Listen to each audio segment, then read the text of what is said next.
اعوذ باللہ من الشیطان الرجیم بسم اللہ الرحمن الرحیم۔ ناظرین، آج کل ایک کام بہت زیادہ عام ہو چکا ہے، وہ ہے بیاج کھانا، یعنی سود کا معاملہ کرنا، سود دینا، لینا، لکھنا، پڑھنا اور گواہ بننا۔ یہ بہت ایک عام ہو چکا ہے مسلمانوں کے اندر بھی اور دوسرے لوگوں کے اندر بھی۔ تو دوستو، سود کے معاملے میں یعنی بیاج کے معاملے میں ہمارے نبی حضور نبی کریم صلی اللہ علیہ وسلم نے کیا فرمایا ہے دوستو، آئیے جانتے ہیں۔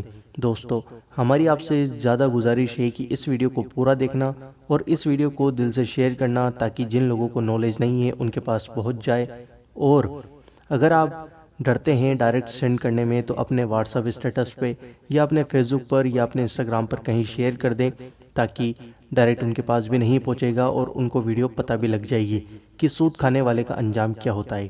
آئیے دوستو جانتے ہیں۔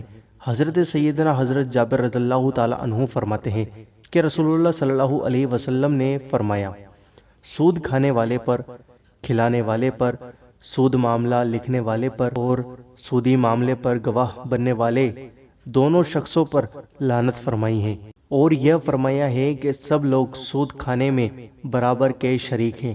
دوستو، یہ حدیث شریف لکھی ہوئی ہے صحیح مسلم 4177 نمبر پر۔ دوستو، سود کھانے والے کا یہ انجام ہے اور اتنا برا انجام ہے کہ حضور نبی کریم صلی اللہ علیہ وسلم نے لعنت فرمائی ہے۔ تو دوستو، ہم ایسا کام کیوں کریں جس پر ہمارے نبی کی لعنت ہو؟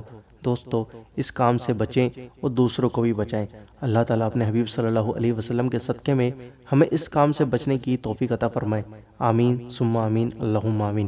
دوستو، ویڈیو کو لائک ضرور کرنا اور ویڈیو کو آگے ضرور شیئر کرنا تاکہ لوگوں کو اچھے سے اچھی نالج آگے سے آگے ملتے رہے۔ دوستو، چینل کو سبسکرائب ضرور کریں تاکہ ہماری آنے والی اور ویڈیوز آپ کو ٹائم پر مل جائے۔ بیل آئیکن دبائیں ویڈیو کی نوٹیفیکیشن کے لیے۔ ہم آپ سے ملتے ہیں اگلی ویڈیو کے اندر انشاءاللہ عز و جل۔